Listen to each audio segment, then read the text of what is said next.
asking for respect nationwide.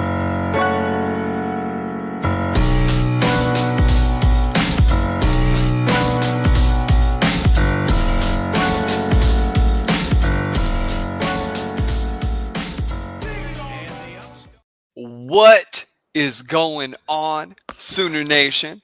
Thank you all for tuning in to another episode of the Barry and Mac Show. As always, myself, Barry, personal trainer, sports performance coach out of Tulsa, Oklahoma, and alongside me, former Sooner wide receiver, 2000 national champ, Mr. Damian Mackey. How are we doing tonight, D-Mac? What's going on, brother? It's a lot of stuff percolating right now. Excuse me. I just want to put this out there right at the very, very, very beginning. Anybody in the OU sphere, the atmosphere of the world, we're going to talk about this Mateer situation that he came in and made a statement about. But Moneyline Mateer, you heard it here first. I don't want nobody trying to take that credit. That's a dope name. Somebody sent DMs talking about T-shirts and merch and memorabilia. How about that? Those cocksuckers in Austin trying to hate on our come up and trying to make any drama they can. The kid, said in jest exactly what happened. And we see y'all the second Saturday in October. I might have on. Look, I got on my Tyson versus Paul shirt. I had floor seats for that fight in Dallas. I might have my Moneyline Mateer shirt on deck for them boys in Dallas. That's killer, man. Yeah, it was. We'll talk about it a little bit. We'll probably open the show with some of that discussion just to at least get it, put it out of the way. I've heard a few things about it. I'm sure you've read and heard a few things about it as well with some of the lines. But want to remind everybody, show tonight is brought to you by OU Insider, OUinsider.com. Go over there, get yourself a membership. Brandon and Parker just did their show, waited on them to finish, get done. I took a call from a very interesting individual. So don't tell him. I'm not. Just let me say this, just interesting stuff happening. So want to let you guys know that we are doing everything we can to give you guys not just our evaluations, but man, when we get a hold of some information, we're going to put it on the board. We're going to talk about it on here. We're not OU insiders per se, but we are going to bring you guys stuff and not withhold a ton of things. But go over to the board just for the football chat, for the evaluations, talking about players. DMAC's 10 Thoughts is going to be live this year, guys. It is one of the most popular features. And DMAC, we actually have some new listeners, and since the board has morphed over to On3, before we get going, just give everybody kind of the 90-second idea of what DMAC's 10 Thoughts are and what they have been historically, just so the folks who aren't members might go over there and check it out. Yeah, 1 year, it was actually, what's the young lad from UConn who passed away? Number 12. Austin Box. It was Austin Box. Austin Box season. Shout out to the young Sooner. God rest his soul in heaven. I went on a rant. One game. They played K-State. I think they lost that game, if I remember correctly. But anyway, I'm going to show some love, man, to a guy who showed me love years and years and years ago. If you know, you know. If not, it's all good. But a guy by the name of Josh McCuistion, he saw something that I had posted at the time. He was at Rivals. In fact, he's on 3 now. But he invited me to start writing essentially on their message board or whatever, whatever the case may be.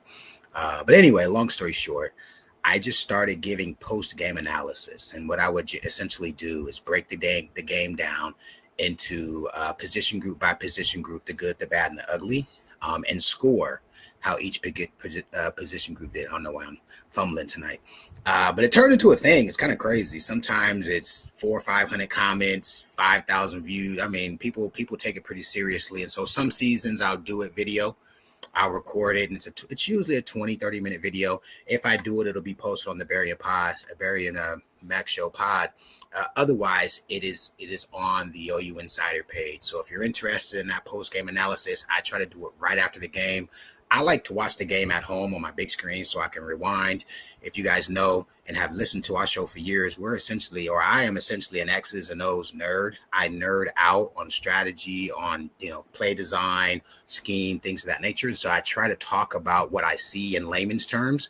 So people who are trying to grasp and understand what's happening during the course of a game, especially as it relates to pass sets, action, route combos, defensive drops, coverage, things of that nature. I can weed a little bit on the offensive line stuff just because I used to sit in on some of those meetings and I know a lot of, schemes and such, but very much so when the passing game and with the ball carriers, pretty easy to see what the schematics can be or what plays are designed to do in those respective areas. So if that's something that interests you, you will see them on video on our pod, our YouTube channel. And then also if you want to have dialogue, because I generally will go back and follow up and have a correspondence and conversation with the people on that page because they take good care of us. So yeah, man, check out the 10 thoughts. By the way, I'm gonna go ahead and shoot up Barry. Barry kills it on the player performance, the technique, all the science behind what's happening. I feel like this is like episode 1, right? Like we're like shoot. Hey. It's like, what are we doing? Yeah. Yep. Yeah. Man. So let's hop into it tonight. We are going to break down another aspect of the offense. We've already done QBs, running backs, and then last episode we talked about the secondary. There was a lot of people with some different opinions, different takes on that. Heard some feedback. Tonight, D-Mac, we are in your wheelhouse, and we'll get there in a second. But first, we're going to talk tight ends because, as you know, and when you played under Leach, under Mangino, the tight end was a big part of the game plan, right? You had Trent Smith, what was it, Chris Hammonds, Matt Anderson, my freshman year, Jason Freeman. Yeah, we have some guys. Right? So we are going to discuss that spot because it has been a position, and folks, comment your thoughts, where there has been a lot of meat left on the bone. It has been a struggle bus for Joe John Finley to get that room up to snuff. So much so that OU had enough depth at linebacker on the defensive side of the ball that you move one of your best straight line open field athletes from the defensive side of the ball to the offensive side of the ball. And I have some thoughts on that too that I'm gonna bring up, and some insight on some of that we will touch on. But I want to talk about that position. So OU did get to work in the transfer portal there. So that means obviously Jaren Kanak and Caden Helms and your Cade McIntyres were not going to be enough. They went out and they got themselves a Carson Kent. Then they got themselves a Will Huggins out of Pittsburgh State, who I think is going to be probably in the pass catching game, him and Carson Kent, and then maybe a blend of Caden and Kanak on that end too. Probably going to be pretty major factors in what Arbuckle tries to do in the system. I think Kent and Huggins end up probably being your pass catchers. But I actually want to start on the Kanak end of this discussion, because one of the things I have heard is that OU within, I don't think we're giving anything away, this stuff's kind of floated around there, but Kanak may or may not be seen in a lot of like 12 personnel, which is where the hubbubaloo has been coming from camp, right? Having him pull, having him get out in front as a lead blocker, having him with this, face mask to face mask trying to take guys on. And we heard in the spring that he was pretty physical. So, D-Mac, just your thoughts on that move for the folks who haven't heard it, and then anything coming out of fall camp. We're seeing him lead the Sooner Jacks, that type of thing as a leader. Does that mean anything? Let's discuss.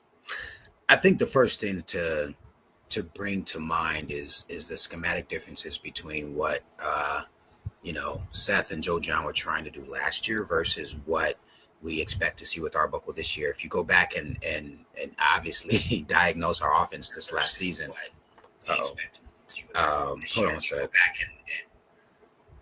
We literally featured our tight end. Like, we literally featured, and I get it. We had injuries at the receiver position. We had pups at the receiver position, but in a position where the offense says we're going to really, we're doing tight end rounds. We're doing tight end double screens and whatever, right?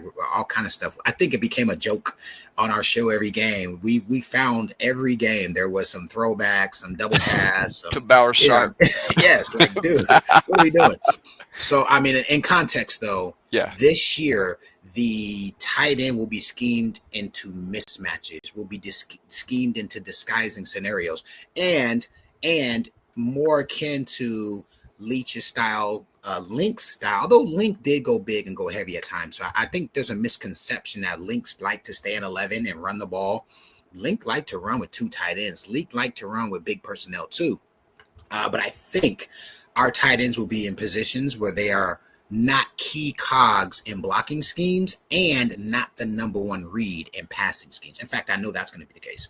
Our slot and Z receiver are going to be primary reads, and then our X receiver is going to be the one-on-one matchup when we have it. It's going to be a pre-snap walk to the line of scrimmage. When the quarterback sees the matchup he wants, the X's, you're going to see a lot of ISO stuff on the X side of the formation, which is the single receiver side. And then on the 2 receiver side, you're going to see a ton of combos. If they're playing big backer against two receivers, like a big cheetah kind of a position guy, overhang versus a nickel, we're going to pick on him on the second level. If they've got a nickel guy, that's when we're going to trust our slot receiver to block, and we're going to run the ball. Very simple Leach principles that we ran a ton of that Arbuckle's offense mirrors. So what does that mean for us? It means our tight end doesn't have to be a dude. So what I want OU fans and everybody that's paying attention to our team to realize and understand is we just need our damn tight ends to be competent. We need them to be physical when they know it's a run play, and we need them to be competent when they know it's a pass play, catch the damn ball, get 7 yards, potentially make a guy miss. And if the second half of the season somebody develops, because you threw some names, Kent and Caden and Kanak, and right, there's some guys out there. None of them are proven commodities. None of them. You brought up Kanak. He's an athlete. I know this. The kid knows what to do with the ball in his hand, and the kid is a plus athlete. I do know Caden is too. Helms is a guy, if he can stay healthy, big, strong, fast guy. Kent's a guy who's got a little bit of pedigree where he comes from. That's a position where addition by subtraction is going to be very helpful. I look forward to seeing our tight end position be one where they're not going to be expected to be the alpha, not going to be expected to carry the load, not going to be, I literally have people tell me firsthand. All right. Last year, guys, firsthand, I had people tell me we need 2 healthy tight ends or the offense doesn't work. Why? The first question I asked myself is why? In what world? And with all due respect, and I want to show a lot of respect to some of the individuals I had conversations with, like, bro, we played in an offense where we didn't need to. Thank God we had 2 or 3 pretty good ones, 3 competent ones. Trent was really good. Hambone had a portion of the season when he was really good.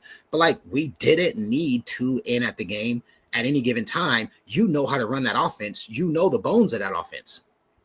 So why do we need to? That was really... that was just one of those things that I was like, hearing those conversations, it kind of was a guise for limitations in scheme is the way I interpreted it. So there's that. Just kind of putting that out there. Yeah, so I want to break down for those who maybe aren't familiar with the tight end room, just go through some of the names because there's a lot of new names and just give a general eval on these guys. And then I want to circle back, DMAC, with one more question. But obviously everybody knows Kanak. They know what kind of athlete he is. We, for those who haven't listened to the show, have always said his issue was navigating laterally and reacting. Right, that was his biggest issue. You put him in a straight line scenario, he looks like a good athlete, but he's a good athlete who is sort of always behind the play, which in some cases you need, right? But for OU's defense, especially a guy sitting in the middle, a guy you're wanting to be able to read guard and then get out in front and take away those creases, you got to be able to read and react, and that just wasn't his game. But man, in a straight line, he's fast as can be. He's just as fast as any linebacker out there in the country. But now you put him on the offensive side of the ball. Have heard some good things about him when it comes to having the ball in his hands. Caden Helms, as you said, big, tall, long, athletic guy, 6'5", up to about 240 now. He's a player who, if he can stay healthy, he probably has one of the more higher athletic potentials. If you want to get a guy who's I won't use the Jermaine Gresham name, but a player who can have that type of impact, right? Let's go to who was the player? Calcaterra, a Calcaterra type athlete. Good comp. Who can catch some balls across the middle, who can be a safety net. Cade McIntyre, I'll just put it out there on him. There were some things with him running the ball in the open field that sort of made me take pause in terms of just athleticism and what the ceiling is, just watching him move. May have been nerves, may have been other factors, but I'm really excited to possibly see if that stuff is shored up. And then you got Carson Kent, Huggins, and then John Locke. Locke's going to be a bigger bodied guy. I've seen 44 out there catching some passes in some of the video OU has put out. And then you've got Huggins and Kent, who aren't necessarily too dissimilar from each other. Huggins is going to be a much longer athlete and probably the sharper when it comes to route running and some of the proficiency of movement. But between him and Kent, I think you do have on campus now two guys who can at least catch a ball in the flats, DMAC, a guy who can catch a ball across the middle. So the reason I bring that up and give folks kind of the bird's eye view of the potential at that position, as you kind of talk about it, really not necessarily having to be a necessity, not a position where you need a star, right? You don't need that. If you have one, great. If somebody develops, no, but you have so many players at the running back position now with Ott and, of course, X-Rob and then the guys below. And then you have a Deion Burks, potentially a Jaden Gibson if he is healthy. And then you have the emergence of some other guys that we will talk about that I'm really excited to discuss. But you see the outlook on that position. And just in your opinion, on a prediction standpoint, do you have an inkling of the bias towards personnel groupings that we might see? What do you think, based on OU's current personnel and tight end being unproven, come week one? Do you have a prediction of where the carries and the passes might go and what OU is most likely to come out with? Or is that really just kind of a crapshoot at this point until we get through fall camp? Well, am I okay to say this? Yeah. Can I say some intel? Will I get in trouble if they had a scrimmage tonight? Oh, you had a scrimmage tonight. And word on the street, Barry, is tight ends are doing some good things, both on the edge and the run game. And I don't think we have a Andrews right now. I don't think we have a Braden Willis right now. I don't think we have, obviously, we don't have a Big Gresh right now. But what we do have, and for the folks listening, I see some of the guys, Bishop, and some of our OGs. I see some of you guys who've been with us for a long while. I appreciate you guys. The Truth, some of you guys. What we have is a position group where defense have to play us honest.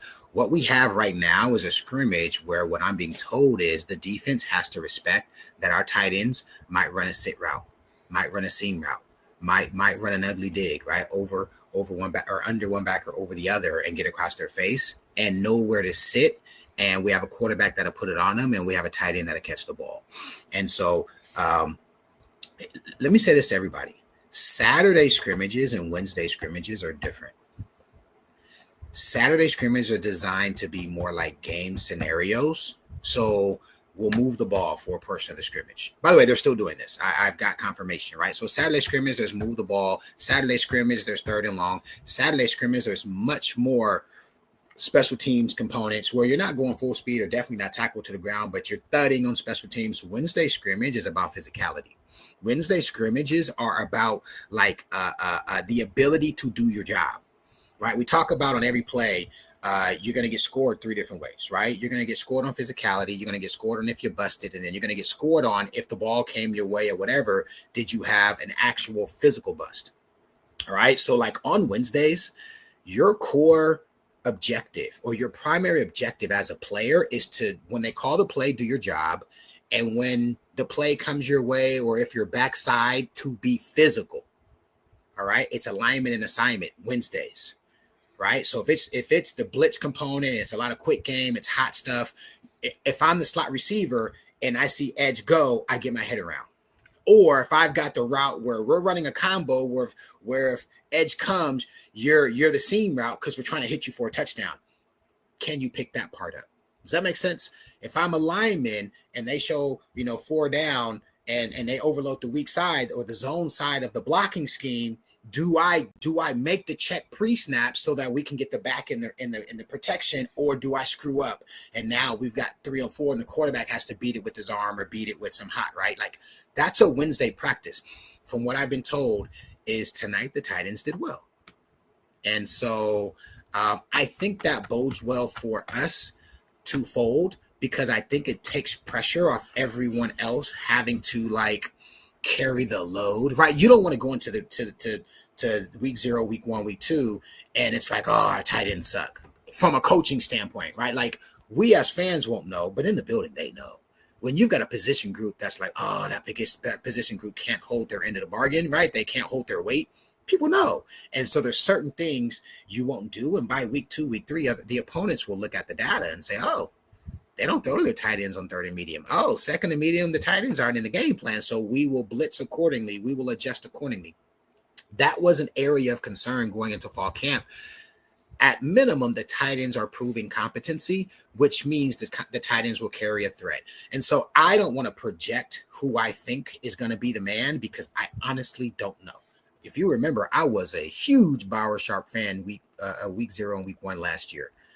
Watching him those first 2 games, he just looked good. He looked like a guy who could help you on the edge, who could do some things. I understood why they tried to feature him in some respects, but once somebody shows you who they are, they show you who they are. We can't against LSU still be trying to run trick plays to Bauer Sharp. Missouri, we're still trying to run trick plays to Bauer Sharp, and that's no disrespect to him, even though he's an LSU Tiger now. My point is, schematically, we didn't have a pivot. We didn't have an adjust. We didn't have a second bullet in the chamber to say, let's do this. The tight ends are showing right now, Barry, that they are not going to be a weak link. I don't think I feel comfortable saying they're going to be like an advantage per se. I think when we get to the receiver position, I'm going to probably have people think I'm blowing some smoke. But if they go back and listen to our stuff in the transfer portal and some of the things we were talking about then, I'm going to be reiterating some of the things we said then. I think some of that's coming true. Tight end, I feel, I don't want to say good. It's not the right term. I feel as if they won't be a negative. And it looks like right now it's just the Max show. All right. So as Barry fixes his technical difficulties, I'm going to keep it moving along and simply just say this, guys. I try my best not to get into the stuff. You know what I'm saying? I'm an alumni. These guys know I pod. They know I'm going to tell the truth. I've gotten a couple text messages, phone calls, things of that nature, and flat out been told like, come on, Mackie, chill. But also, I think there's respect in the program that says we call it like it is. And I'm a Sooner, right? I'm not biased per se, but I do feel like there is a level of legitimacy, authenticity, and just keeping it a buck that I require of my team. Listen, I got a chance to play for Bob, and let me just tell you, Bob said no excuses. And it just so happens the current coaching regime at the school right now, you come under Bob's tutelage. And I think BV is a guy who says, hey, no excuses. And so we expect OU to maintain the status of a blue blood. We expect OU to bring it. And so I look at the tight end group, guys. I will tell you guys this. I have heard that they are improving. I think that without being expected to be a number 1 or number 2 option, we can feel satisfied that they're going to do a good job. They're going to do a good job. Somebody told Barry to chillax with the Apple internet. You know what I'm saying? He's got to grow up and get a grown man's internet connection. I'm Samsung, everything. I don't have Apple, nothing. I'm making fun. But just kind of transitioning over to receivers, and I'm sure Barry will be back on here in just a minute. I'm pleasantly surprised.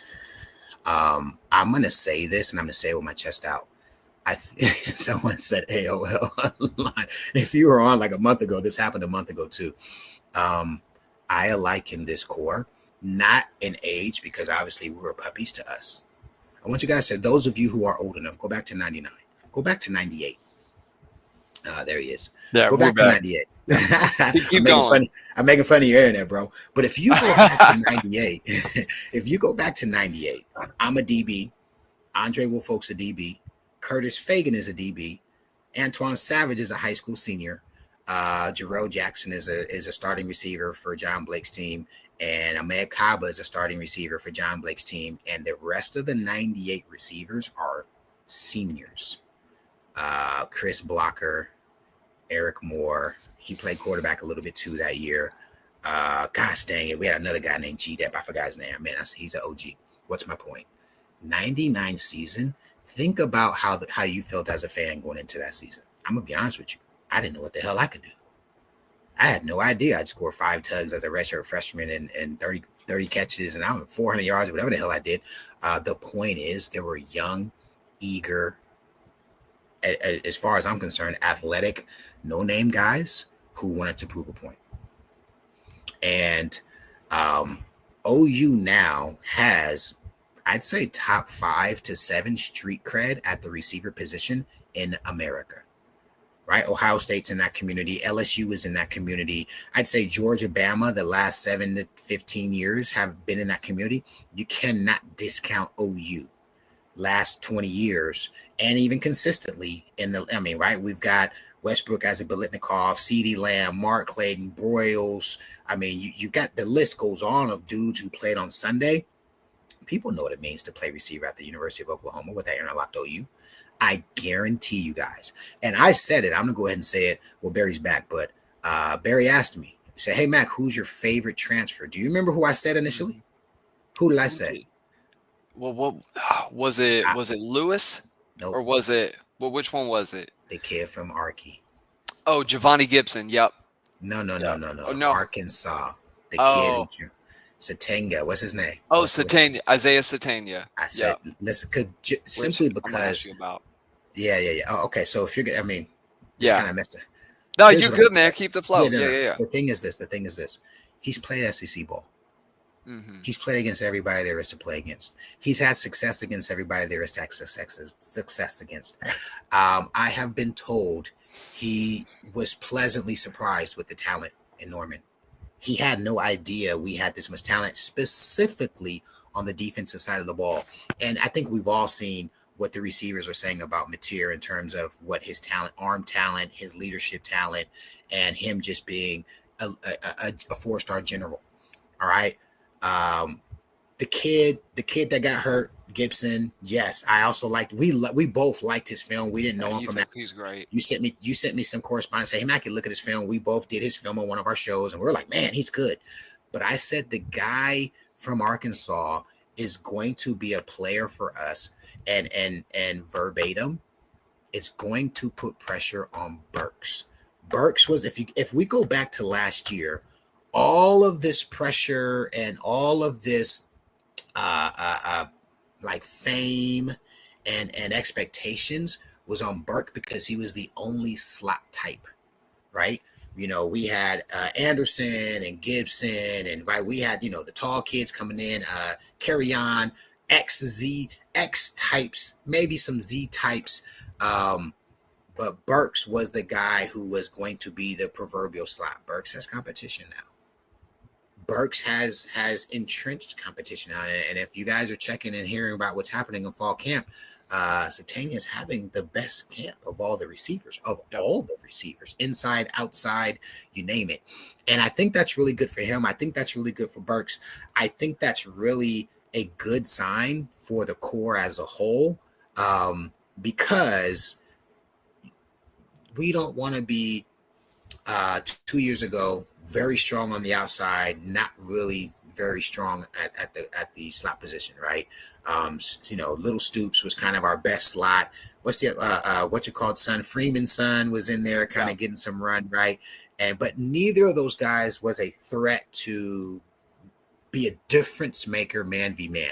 I don't want to take away from Stoops' ability to be extremely smart, catch the football, solid after the catch, but Stoops' son was never a guy where we say, hey, we got to take the safety and back him up 4 steps, or hey, we got to get our best corner and put him in the slot, right? Little Stoops was a guy who, if the mismatch was there, he could go make a play. I'm here to tell you, Satania, hopefully I'm saying his name correctly, keep a safety flat-footed at 12.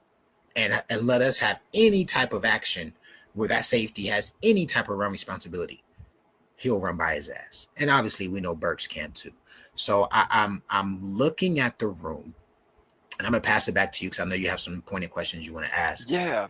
And I'm excited to see the diversity we have in the position group.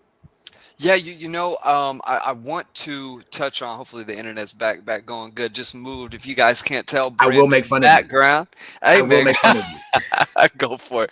Go for it. Me and DMAC have both dealt with internet problems over the past couple years, so it has been a funny every now and again. But one of the things we've heard really is the guys who have come in, DMAC, have seemingly outperformed the players who were already on campus. And I want to touch on that just because we're hearing a lot of good things about Elijah Thomas, a lot of good things about Satania, even some good things about a Keontez Lewis, and then Giovanni Gibson. We think he was well on his way prior to the injury, which does not seem like a devastating thing. But one of the common threads that I've heard is that other than Raggins, the speed and quickness from that dead stop, and then also being able to get over the top is just different in this group that has been brought in. Satania, Thomas, and Gibson, all three of those players are levels of speed, and then speed coupled with some level of proficiency. Right. Obviously, you need some polish when you take that next step to be in an Oklahoma and play in the SEC. But it is something that OU did not have a year ago. A year ago, you are forced with a hamstrung offense, a quarterback in his first year in the SEC, and really his first true season. And then you now also have receivers who are just not ready, right? One of the things about Kearney and Reagans that we saw was the inability to just make space for themselves, the inability to just find the hole in the defense. So when a guy like a Jacob Jordan, right, comes in, he looks all world. And DMAC, you talked about it last year. Really, all he was doing was finding the place where people weren't. And at the end, it looked all world because nobody else on the offensive side of the ball at receiver was doing it. Well, now all of a sudden you have multiple players who have that capability. We hear, and this I think is a good sign, because a year ago, and I want to ask you, we'll have some Texas talk just a little bit at the end, but I promise it'll be interesting. It'll be worth it. You guys want to hear it. But the last year you heard that the defense was dominating pretty much every scrimmage. And a lot of us said, well, look at the defensive line now. Look at the secondary. You got Stutz at backer. You got Kip. Of course, it's because the defense is dominant. Well, now we've heard that they've gone blow for blow a little bit, that both sides of the ball have essentially handled business at various times. And the common thread that I have heard is on a lot of these, the offense has really had control early on in these scrimmages, and then the defense has picked it up, figured it out, and then held their own as the scrimmages went on. And to me, that's one of the best signs that you could have. Talking about a player, though, like Elijah Thomas, who I want to touch on, he is a guy who just a phenomenal, terrific looking athlete. He shows up to campus and then continues to develop at campus, looking the part of a Division I football player. A lot of guys remember why certain players got playing time early.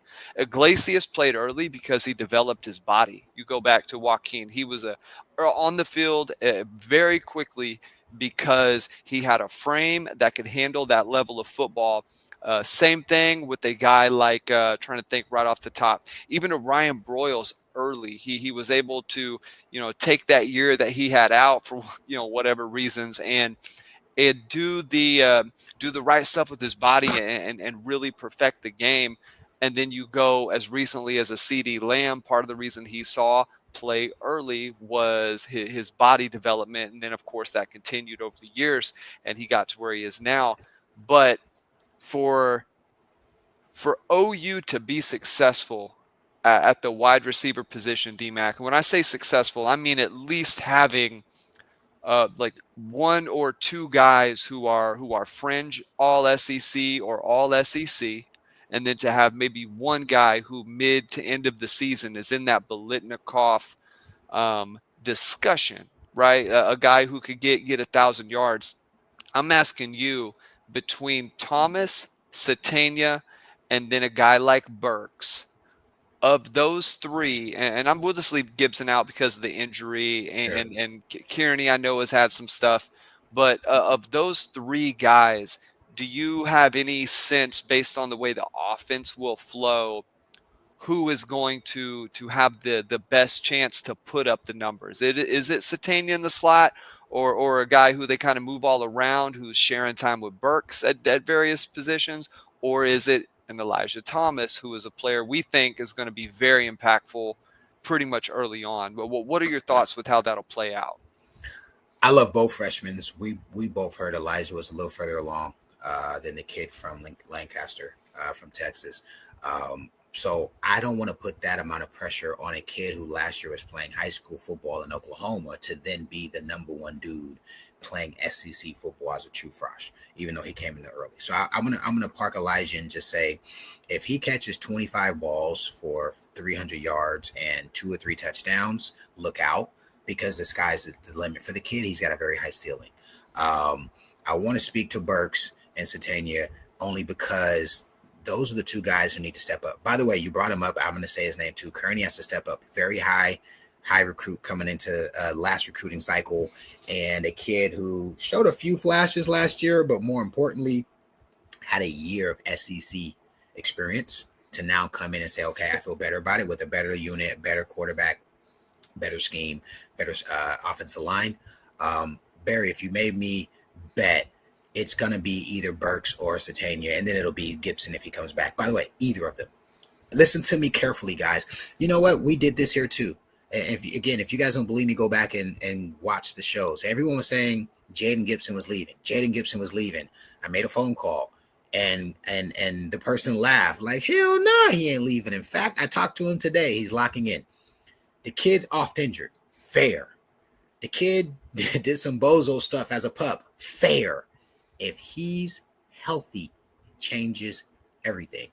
He is legitimately 6'4" and not scared and extremely talented. Now, he tore his knee up last season. The other Gibson who came in also is a guy who, if we can get him back, those two are the true wild cards because they have the highest ceilings for this season, excuse me. You have those two guys, and you got Satania and Burks in the slots. All the puppies can chill. All the puppies can chill, be auxiliary guys, can be, 2 possessions per half guys, mix and match. Obviously, they're not depending on either Gibson as a must-have. Both of them are being treated as, if we get them, we're excited to have them because we want them, but they don't need them. So to your question, I would say, Burks didn't even play enough to really know. You know what I'm saying? Like, I didn't see him enough in the meat of the season to know if he could be the guy we thought he might be able to be. Satania did. So I'm going to err on. Here's what I know. Bullets are flying. It's us against LSU. Satania's been there. You know what I'm saying? Like, he's not going to be afraid, and he's going to be playing with a better quarterback. And again, by all indications, people are saying he's kind of becoming Material's security blanket. I think that speaks for itself. 3rd and 7, where's my security blanket, right? 1st and 10, let's draw up the pump and go to my security blanket, right? Like, those are the type of things that happen with the person who's perceived to be the number one dude. If you made me bet today, I'd say Satania. If the 2 Gibsons come back, I'd be curious to see how they are at the X position, and then it really makes things interesting. Yeah, and I want to talk about Jaden Gibson's injury just a little bit, because I know that's been around, and this is a space where I do know a little bit with what I do and athletes I've worked with, and I've worked with athletes who have had not just patellar tendonitis, but also torn, ruptured patellar tendons. And I don't think OU ever came out and confirmed it, but I think Jaden at various points certainly did. They don't know how I am with names. live with it. Oh, What I used to call the freshman D tackle last year for half the season. Jaren Jackson Hey man, of the Memphis Grizzlies. if you can't get past the names, I'm sorry. I apologize in advance, but it is what it is. Yeah, but come season, guys, for those of you who are new listeners, it'll turn into numbers, and then people will be frustrated because we're just saying numbers. So be like, all right, 10 tackles, 3, man, 36 had a good game. Who's They get 44? mad. Yeah, they don't They like get that. mad. They get So, mad. Yeah. But I want to talk about Jaden Gibson's injury a little bit. Okay. It's an injury that is so hard to come back from, and it is so hard to come back from and be 100%, but because the way the mechanics of the knee work, if you're going to accelerate and be bouncy, there is so much sheer force on that patellar tendon. It is the common area. DMAC, you probably experienced this when you were playing. When you start getting the owies in the middle of practice, one of the things that's real common is jumper's knee, which is just inflammation right in the tendon around that kneecap. For those of you who aren't familiar, it is an area where commonly iced. The guys have to treat it on a regular basis. So you rupture that, even though you have surgery and repair it, there is so much involved in strengthening the quad that is right above it, strengthening your anterior tibialis, your perineal muscles, which are right below it. Huge factor. And then every time you have a major injury like that, you're going to, by sheer nature of inactivity, going to lose some ankle mobility. And if you lose that, a lot of times you lose some of that pop that you get from your calf and Achilles, which Achilles tendon stiffness, calf strength is really important for having that balance, being able to create separation at the line of scrimmage, right? There's days, DMAC, when I bet your feet were sore, calves were sore, you didn't feel near as bouncy as on days when those things feel fresh. It matters.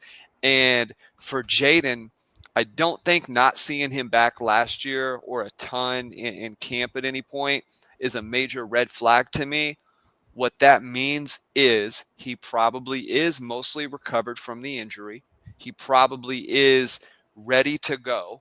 But the reality is he needed a solid year plus to get all of those ancillary body parts around that tendon back in good form. The ability to be as explosive, as much of a dude as he was before.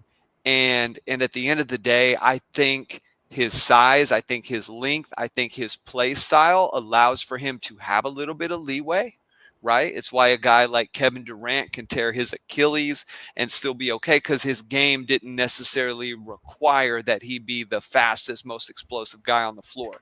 And Jaden Gibson has a little bit of that, although he is fast, he is explosive. You want to see as much of that come back, as possible. And Andre Robertson had a horrible situation for Thunder fans who remember him when he played. He tore his patellar tendon and it turned into a nightmare. Doesn't seem like Jaden has had anything like that, but still something to to kind of have in the back of your mind when you're thinking about his trajectory and where he goes. I bet you, DMAC, he still is even another year away of good training from being where he probably wants to be and potentially ready for a pro career if that's in the cards. Let me speak to that. Go ahead. I tore my ACL, MCL, PCL, December of '97. I had the best doctor in the western portion of the United States do my I had to do reconstructive. I didn't get an ortho. I did a reconstructive surgery. It took 18 months. In 7-8 months, I could run. You know what I mean? Like I could be an athlete again. Mm-hmm. It took that entire redshirt 98 season to be a ball player again. I'm actually going to send a text right now and ask, how is his recovery going? Because I'm curious to know. I haven't specifically asked, but let me just send a text message real quick to someone who I know would know. And I say that to say because this is the second season. No. He tore it fall camp last year. Yeah. Right. And by the way, he was balling. By the way, he was the best receiver. He was better than Anderson. Rumor has it. the first couple of practices going. He was very comfortable and very confident in his abilities. I just know it takes a while to get over the injury, and then I know it takes a longer season to get over the psychology. And I think the part where I think he did have a setback, though. If I remember correctly, I was told he had some time during off season, not even during spring, I believe. I believe during their off season workouts, he had some type of setback during some receiver catching balls and stuff. I just say that he's a wild card. If we get anything like the guy we had 2 seasons ago when he was kind of like the 4th or 5th receiver, and then earlier in the year, we're like, yo, he needs to play more. And by the end of the year, he was kind of better than Anderson going into the very tail end of the season. If we get that guy back and we get the other Gibson to play like he was the first couple of weeks of spring ball, I'm just telling you, they're going to be in really good shape. I do want to speak to the kid from LSU. His injury is something to pay close attention to. I think it nullifies his ability to be a bigger factor on the edge. I'd be willing to bet they're not going to spread him out as much. I'd be willing to bet he's not going to leak to run. He'll probably leak to extend, but he won't leak to run. And that's not an injury that I think the first half of the season. I think by the time we play him, if he's healthy all year, he'll be healthy by the time we play LSU. But those first 3, 4, 5 games, it's going to be pressure on that tendon, that patellar tendon, and I think it's going to limit some of what he can do. LSU's got a problem. You don't want your quarterback to be going into the beginning of the season with an injury like that. So I just think the receiver position from where they were a year ago, and at this time, and we thought they had the best receiving core in the conference, and it was amazing just how quickly injury here, injury there, and all of a sudden it completely falls apart. And part of that is, I think, how OU has navigated the youth with the age at that position. I think you have a lot more guys with not near as much wear and tear on their bodies being contributors this upcoming season. So it'll be a factor to see. And at the end of the day, we know, and we talked about this, which I think is the last nugget that I want to go into before we touch on. I want to talk a little bit more about the Mateer deal, but also I want to ask you a question about Texas and just some of the stuff we're hearing down there, just for the little kicks and giggles. But you talked about it in one of our shows, the difference that even a good, let's not say great, but the difference that a quarterback makes when you have a good receiving core versus a quarterback who doesn't see the field, can't throw guys open, and a guy who just cannot get the ball down the field in different zones, different areas, where a player who has the arm talent to be able to do it can get it done. So I want to ask you, DMAC, going from what they had a year ago just to this next season, what kind of impact does just the quarterback make with being able to change the way this offense looks at that receiver spot? It's huge. Quarterbacks who can anticipate, receivers hit every hole, every window with confidence, expecting the ball, hands up. If you know that ball's coming, pre-snap when they call certain plays and you see the defense and the coverage are supposed to be in, when the ball's coming your way, so you have a separate level of confidence. Here's the other thing. Guys who are just good become better, right? So a good quarterback can make a good player into a great player simply because they give them more opportunities. They give them more chances. Those quarterbacks, Sam had Gresham and DeMarco. His receivers were Wick and gosh dang, what was my guy's name who played the Z receiver? He got his head took off by Florida. Put it in the comments. You know his name. What's my guy's name, man? He had the one-handed catch when he hurt his hand against Tech, I want to say. Oh, wait. He had that beautiful post he caught against Tech. Somebody Johnson? Manny Johnson. Manny Johnson. There you go. That's his name, right? Like, those guys weren't like super, super, super amazing dudes, but playing with somebody like Sammy gave them an opportunity to really showcase the best of what they had to offer. And it even got Wick an opportunity to play 3 or 4 years in the league because Wick was a guy who had some measurables. But Manny's a 5'8", 5'9.5" dude. I went to a game and Manny was 5'9.5", 165, 170. He was much slighter than me, and I'm a 5'11", at that time I was probably 210, but right. Manny was a slight guy. And so, but he knew how to play the position. He was a tough guy. He had good hands, and he was a plus athlete. You could be a starting receiver at OU. You can't just be a slappy, a jag. But point is, Mateer's going to make some of our guys look better who last year, JFA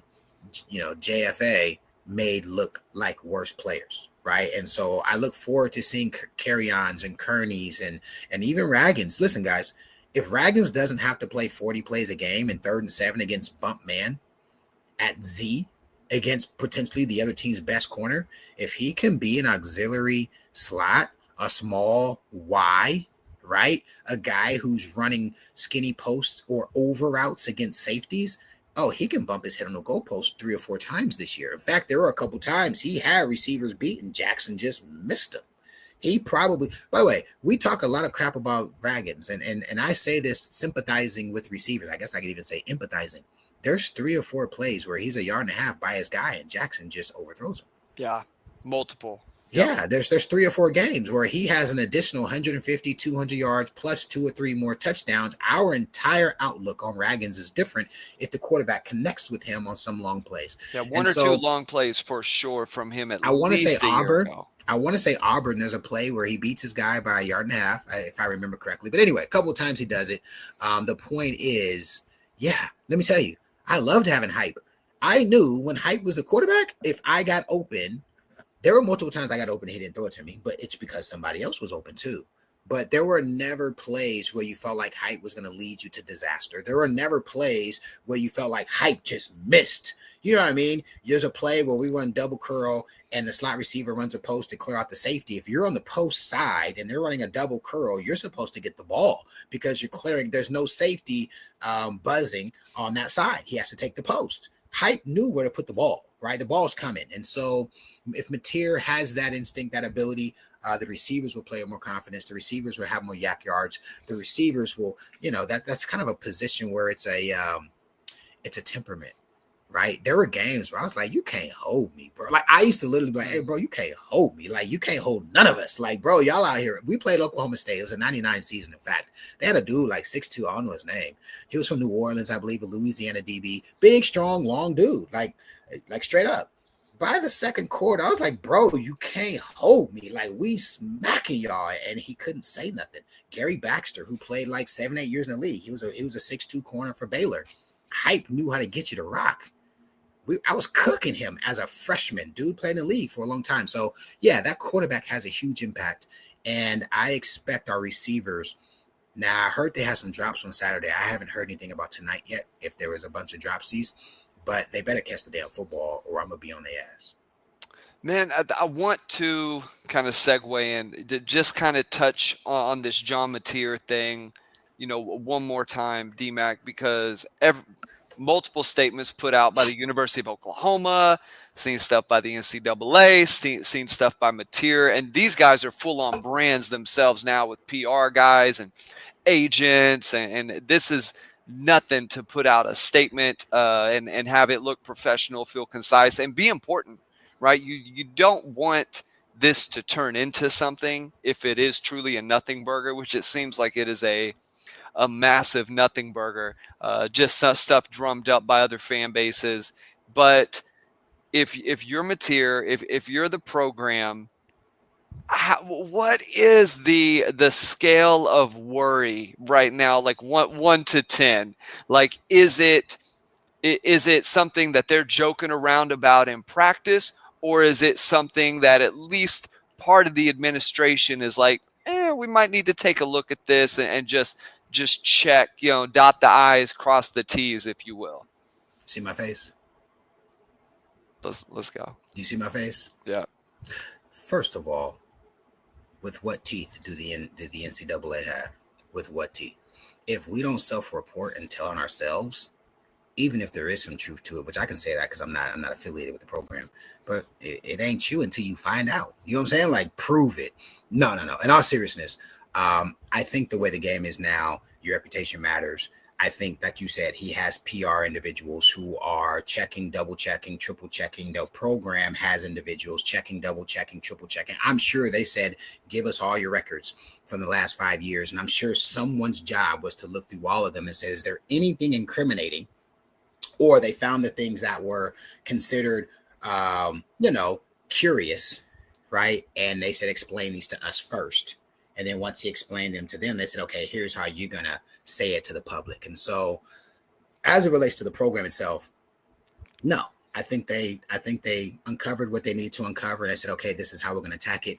But the bigger issue or the bigger point is, what the hell is the NCAA going to do anyway? Right? Like, are they going to, they're going to go after this one situation. Listen, if I'm OU, let me tell you what I do. If I'm OU, I have someone call the Barry and Max show and say, hey, do me a favor. You guys make some money line material shirts, money line material headbands, money line material rally towels.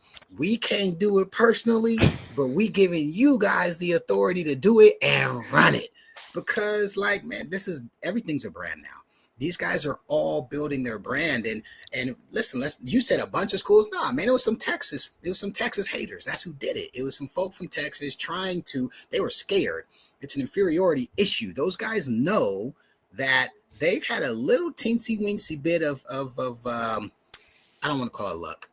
They've had their way with us. I think 3 out of the last 5. I think we're 2-5 against them the last 5 years.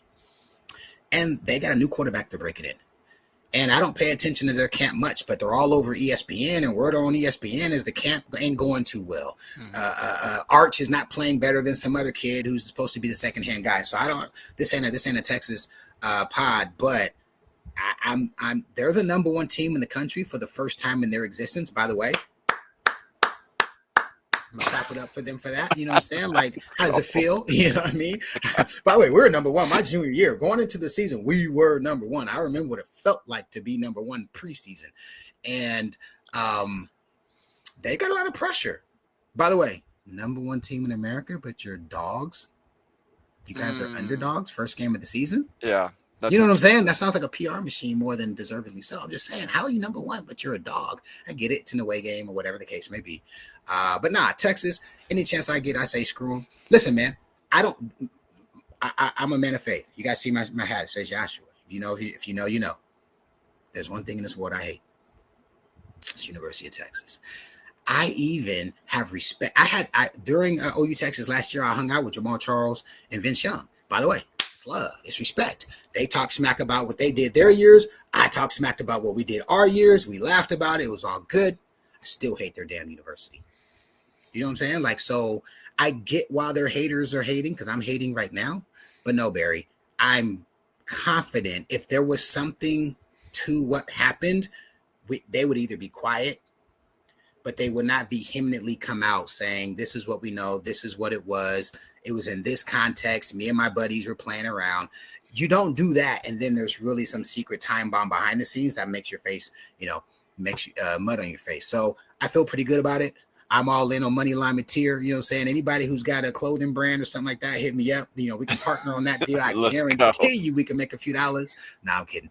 I'm going to have fun with it, though. And I look forward to seeing him out there swagging and letting people know what it is. Absolutely, man. And before we get out of here, I want to kind of ask the Texas piece in this vein, because we have heard that, and that Parker and Brandon talked a little bit about it on their show, that their offensive line is struggling. The defense has dominated their camp. And this is a little similar. I think Parker brought up this point to give credit. It's kind of similar to what OU was hearing a year ago, right? What was the defense was dominating the game. And this is a case where you don't have a brand new OC, like Seth Luttrell taking over. You got a Sarkisian.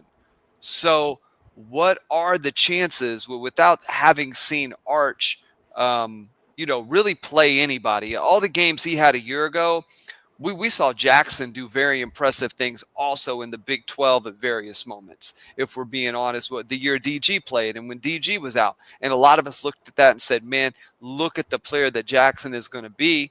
And part of that was the OC, part of that was timing. That was just a bad scenario. And maybe Jackson goes and plays much better at Auburn. You wish him the best. But I don't. Right now, if you had to put a line on it, a percentage chance on it, the percentage chance that come the Red River rivalry, which team is more likely with the gauntlet that they're going to play Texas? Of course, that opening week, OU has Michigan, and then they've got to play Auburn. Which team is most likely at this point? Texas having that number one ranking, OU, I believe, 18, I think was what the 18th. Which team most likely to be unbeaten at that time? And I know you don't pick losses, but which team do you think has the better odds to show up to the Red River rivalry with no losses? Here's what I'll say. Two things. Number one, I'd rather play that game at home. So I think that answers the first half of the question. The second thing is I'd rather be playing that game. And I know this might sound on the surface like I don't know, being hypocritical, but when you dig, it's fact.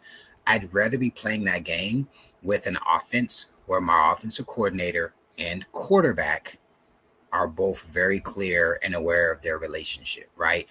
Arch did play last year, but Arch's skills are not the other kid who, they loved. I forgot his name, the kid from South Lake Clear, whatever his name is, right? Yeah, Ewers or whatever his name is. Arch is a different animal. Arch is also playing without 4 of his offensive linemen that Ewers had, and basically all the skill guys. Jadon Blue, the starting running back, the kid who transferred in from Alabama, the kid who killed it in the bowl game and then went on to Green Bay. By the way, those are NFL dudes. They got drafted. Arch is playing with a new crew of kids. And here's what we know about Texas: their fans, their makeup. This is the first year ever they're preseason number 1. Let them go out and lose that game. Oh, the sky's going to be falling. Chicken Littles are going to be all over the place.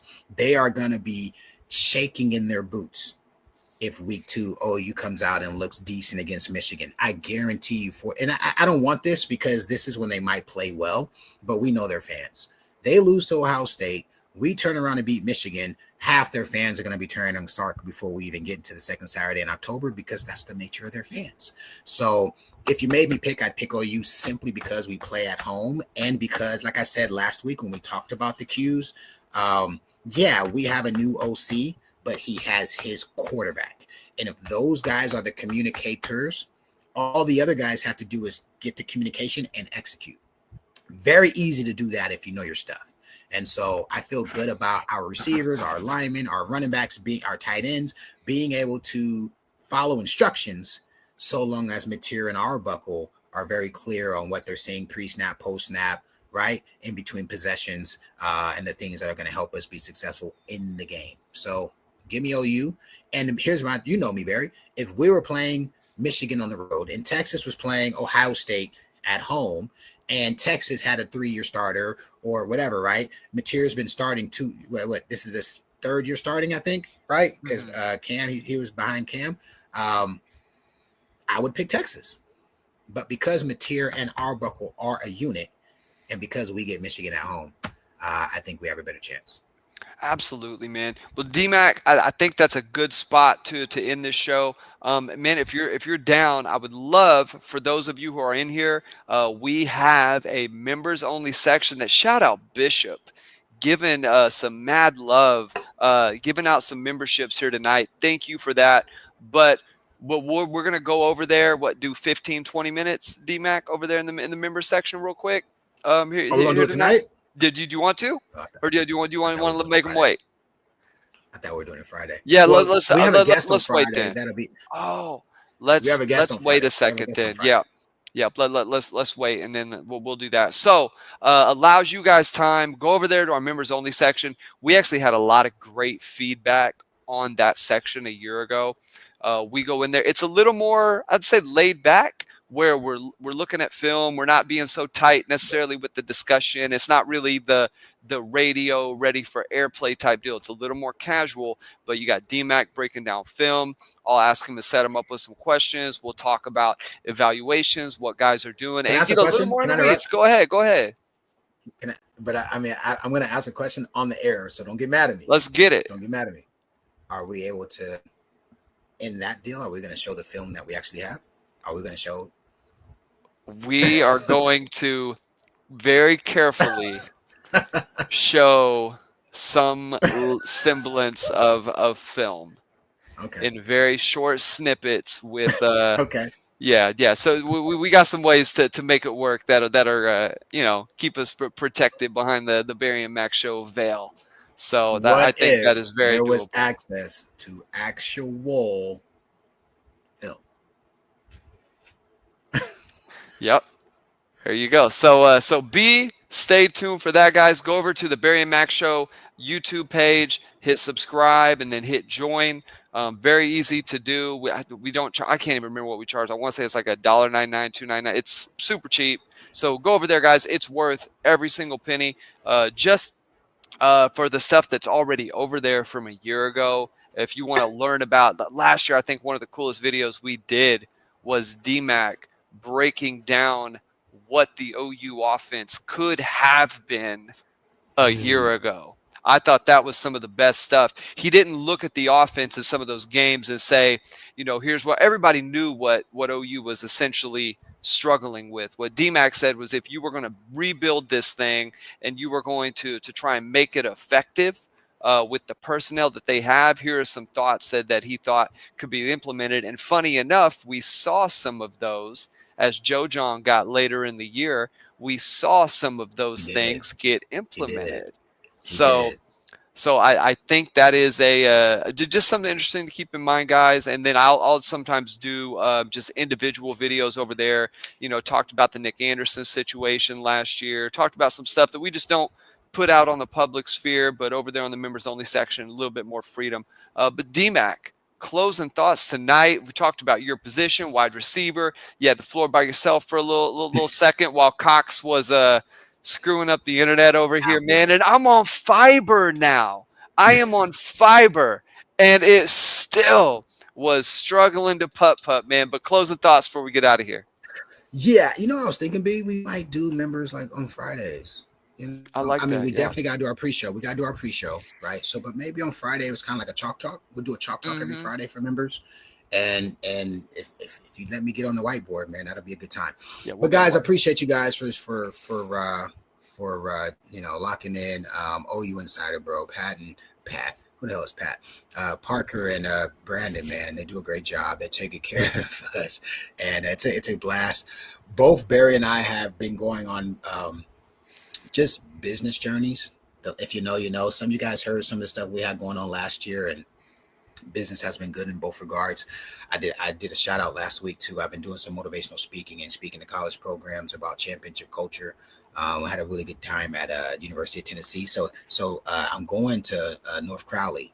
They won a state championship last year. They beat Dunk in the semis, and they've got some dudes on that team. So I'll be going to speak championship culture with those guys here before one of their games, first couple of weeks. Matter of fact, I think that a game like next Friday on ESPN, in fact. But see if I can, put some NIL deals in place with some of their players. Their coach is a staunch Texas guy, and he's a good friend of mine, but he's an OU hater. I probably shouldn't say that on the air, but listen, it's football season. Barry and I, we made a commitment twice a week. For now, we're going to be doing 3 times a week. This week, we're doing 4 times a week, Monday, Wednesday, Friday. So we'll be 3 times a week this week. Yeah. We'll have a special guest Friday. I confirmed. He said yes. I just got to make sure the time works for all 3 of us. Guys, this is an individual who has been locked and loaded with the program. He's an OU alumni. He's an NFL dude. He's come back and he was a part of the program since BV's been there. And so he'll be able to provide some insight and intel on some of the things that he saw. And he even will be able to give us analysis on some of the current players, believe it or not, because he was there when some of these guys were pups. So looking forward to that. That'll be Friday. So that's going to be members only, or we're going to do everybody? No, we'll do that with everybody. I think that'll be a massive one. And I do want to shout out too. Been talking with them, but Stephen Parker is going to come back on the show. I can go ahead and say that. Yep. So that'll be here probably in the next week or so. Last time DMAC wasn't able to make that one, and it was guys. I will go back and just tout this episode. Stephen Parker, easily one of the best guests we have had, just ability to talk through some of the stuff he kind of underwent through at Oklahoma when he was there, all of the turmoil at different times, and then talking about the defense now. And people forget he was a Dude. very good player. He was a dude and a very impactful player for the Sooners. So he is going to be on, and he's a fellow Jinx alum like myself. So we got that little connection going on there. Stephen Parker, just a heck of a guy too, man. But want to give a shout out to him, and a shout out to you all sticking through the dial-up internet, through kind of fumbling the different times, man. Thank you guys. This show, we said it when we very first started. It's a passion project. We just enjoy doing it. Whether any money was ever made or not, it's a fun thing to do, and we have a good time. And doing the live with the comments, we started audio. It definitely is crazy. Season 1 is only audio. Audio only. Yeah. And how many downloads did we do that season? Do you remember? Quite a few. We did 1 million downloads just audio, y'all. Yeah. We beat Tom Brady's pod a couple weeks. That was pretty sick. That was pretty sick. Yeah. So, guys, go over, subscribe. If you're in the car, listen on Apple, listen on Spotify. Make sure to share the show. If you guys share the show, we'll give you shout outs. We'll talk about you. Shoot, whatever. We'll figure it out. But I want to thank everybody for hopping on tonight. It has been a fun one. We're going to do another position review, but then, of course, this Friday, special guest and Chalk Talk. Thank you all for tuning in, and we will see you soon. 3